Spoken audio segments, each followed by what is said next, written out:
This channel does not promote any violent, harmful, or illegal activities. All content provided by this channel is meant for an educational purpose only.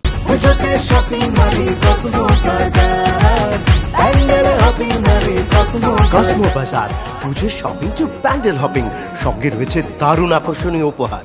পরপর দুদিন আজকেও গুলি চলল। চারু মার্কেটের পরবার বন্দর এলাকায় গুলিবিদ্ধ দেহ উদ্ধার হয়েছে।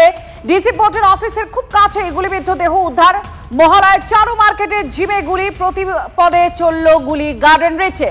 আর এই নিয়ে আইন শৃঙ্খলা কেমন রয়েছে শহরে তা নিয়ে প্রশ্ন উঠছে। ডিসি পোর্টের অফিসের কাছে এই গুলিবিদ্ধ দেহ উদ্ধার হয়েছে। আমরা এই নিয়ে বিস্তারিতভাবে জানবো। সুজয় আমাদের প্রতিনিধি আমাদের সঙ্গে রয়েছেন। সুজয়, গতকালও আমরা দেখেছি যে একেবারে থানার খুব কাছে অনতি দূরে আজকে ডিসি পোর্টের যে অফিস তার 500 মিটারের মধ্যেই গুলিবিদ্ধ দেহ পাওয়া যাচ্ছে বলে খবর। ঠিক কি হয়েছে ঘটনা, এখনো পর্যন্ত পুলিশ কি তথ্য দিচ্ছে? একেবারে দেখো, আমি পশ্চিমবন্দর থানা এলাকার যেখানে ঘটনা ঘটেছে তার সামনেই রয়েছে। আমার সহকর্মী রজতকে বলবো ঘিরে দেখানোর জন্য যে জায়গাটি ইতিমধ্যেই পুলিশ ঘিরে রেখেছে। এখনও এখানে দেখতে পাচ্ছ রক্ত মেশানো জল দেখা যাচ্ছে এবং এখানেই সাত সকালে এখানে এক ব্যক্তিকে গুলিবিদ্ধ অবস্থায়, রক্তাক্ত অবস্থায় পুলিশ উদ্ধার করে। ওই ব্যক্তির নাম পরিচয় এখনও জানা যায়নি এবং মৃতদেহের কাছ থেকে একটি আগ্নেয়াস্ত্রও তারা উদ্ধার করতে সক্ষম হয়েছেন এবং হাসপাতালে নিয়ে যাওয়া হয়েছে ময়নাতদন্তের জন্য। যেটা জানা যাচ্ছে যে মাথায় বুলেট ইঞ্জুরি রয়েছে এবং সেই বুলেট ইঞ্জুরি থেকে তদন্ত করে, ময়নাতদন্ত করে দেখার চেষ্টা করা হচ্ছে যে ঠিক কি ঘটনা ঘটেছে। এই এলাকায় কি সিসিটিভি নেই? কোনোভাবে সিসিটিভি ফুটেজ সংগ্রহ করা বা ইত্যাদি তদন্তের জন্য কি কি করা হচ্ছে?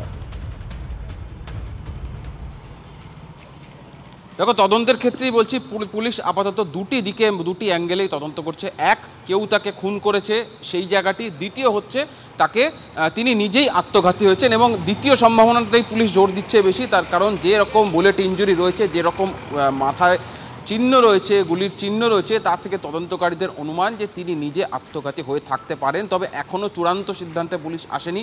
সমস্ত সম্ভাবনা রেখেই খতিয়ে দেখা হচ্ছে এবং আশপাশের সমগ্র এলাকার সিসিটিভি ফুটেজ খতিয়ে দেখা হচ্ছে। আমি আমার সহকর্মী রজতকে বলবো একটু যদি দেখানো সম্ভব হয়। সোজা যে রাস্তাটি যাচ্ছে সেই সোজা রাস্তাটি গেলে কিছুটা গেলেই প্রায় 500 থেকে 600 মিটার দূরেই ওখানে কিন্তু ডিসি পোর্টের অফিস রয়েছে। স্বাভাবিকভাবে যে ঘটনা যেটাই হয়ে থাকুক, তিনি আত্মঘাতী হন বা তাকে খুন করে থাকুক, সেটা তদন্ত পরে হবে। কিন্তু স্থানীয় মানুষজন এই ঘটনায় কিন্তু তারা রীতিমতো উদ্বিগ্ন যে অস্ত্র দিয়ে এই ব্যক্তি দিনের বেলায়, একেবারে সকালবেলায় তাকে কে খুন করলো, নাকি তিনি আত্মঘাতী হলেন। যদি আত্মঘাতী হয়ে থাকেন তাহলে সেই ব্যক্তিকে কোথা থেকে এসছেন, তার কাছে অস্ত্রটাই বা কোথা থেকে এলো, এই সমগ্র বিষয়ে তদন্ত করে দেখা হচ্ছে এবং জায়গাটির আবার ছবি দেখানোর চেষ্টা করব। চাপ রক্ত এখন রয়েছে। আর সহকর্মী রজতকে বলবো যে কিছু সময় আগেই যেহেতু এই ঘটনাটা রয়েছে, তাজা রক্ত তুমি দেখতে পাবে এবং যেহেতু বৃষ্টি হয়েছে সেই রক্ত জলের সাথে মিশে রয়েছে। পুলিশের তরফ থেকে প্লেস অফ অকারেন্স বা এভিডেন্সকে যাতে সংরক্ষণ করে রাখা যায় সেজন্য চেষ্টা করা হয়েছে। প্লাস্টিক দিয়ে জায়গাটি ঘিরে দেওয়া হয়েছে, ঢেকে দেওয়া হয়েছে রক্ত এবং সমগ্র জায়গাটি প্লেস অফ অকারেন্স ঘিরে রাখা হয়েছে। এখনও রক্ত বয়ে যাচ্ছে। আমি রজতকে বলবো দেখানোর জন্য, দেখতে পাচ্ছ আর সেই ছবি আমরা দেখছি সুজয়, যে কারণ আপনারা এই মুহূর্তে যে ছবি দেখছেন এই ঘটনাস্থল এখানে, আর এই ব্যক্তিকে পাওয়া গিয়েছে একেবারে ডিসি বন্দর তার অফিসের কাছেই তার দেহ পাওয়া গিয়েছে গুলিবিদ্ধ অবস্থায়, মাথায় বুলেট ইঞ্জুরি আছে। পুলিশ এখন তদন্ত করে দেখছে কে এই ব্যক্তি, প্রথমত খোঁজ চালানো হচ্ছে কিভাবে ঘটনা ঘটলো, কেউ কি তাকে গুলি করেছে নাকি তিনি আত্মঘাতী হয়েছেন, এটা একেবারে তদন্তের প্রাথমিক পর্যায়ে রয়েছে। আর পাশাপাশি আপনাদের দেখাবো গতকালের ঘটনা, কারণ একদম উৎসবের প্রারম্ভিক সূচনা পর্ব মহালয়ার দিন শুট আউট হয়েছে কলকাতায়। একটা জিমে ঢুকে তাণ্ডব চালিয়েছে দুষ্কৃতীরা, তারপর গুলি করে তারা বেরিয়েও গিয়েছে। এখনো পর্যন্ত অধরা রয়েছে চারু মার্কেটের এই দুষ্কৃতীরা।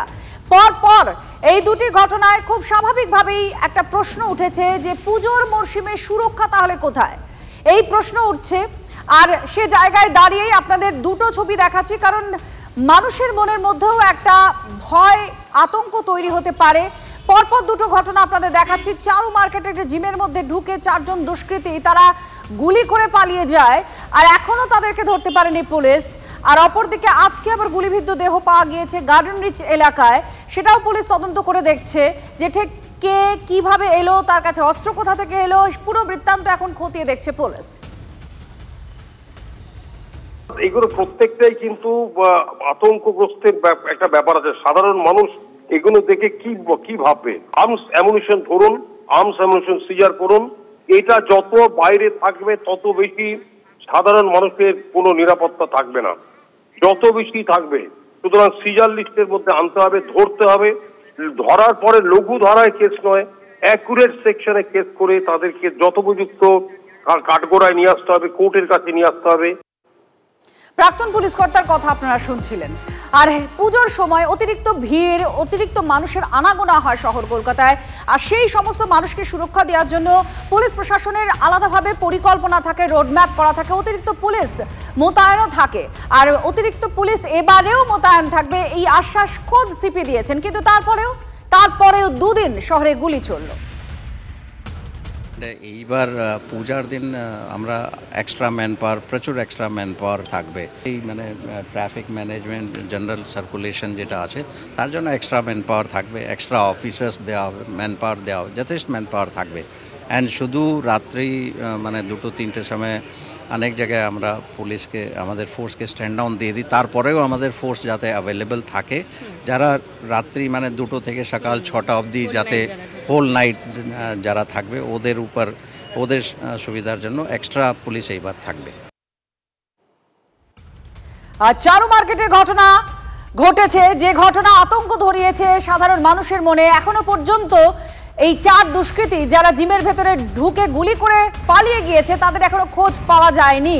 আমাদের সঙ্গে সুশোভন আমাদের প্রতিনিধি রয়েছেন। সুশোভন, জিমের মধ্যে ঢুকে চারু মার্কেটে সেখানে যারা গুলি চালিয়ে চলে গেল এখনো বেপাত্তা তারা, পুলিশ কি করছে তাদেরকে খোঁজার জন্য? কি ধরনের প্রক্রিয়া চলছে?